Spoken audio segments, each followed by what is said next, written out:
The next position is called the bird position. It sounds like a weird one, but you don't fly away. Basically, what you do is you put your hands behind your back like you had before in exercise 4, with your palms facing downwards towards your derriere. Turn around. This time you're bent halfway over.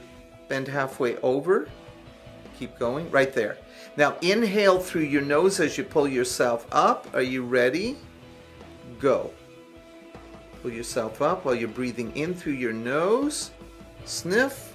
And then out through your mouth as you go back down to where you started. Keep going, keep going, keep going, keep going. Get rid of the air. Again, in through the nose.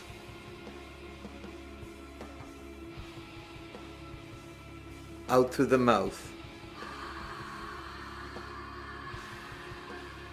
Get rid of the air. Beautiful.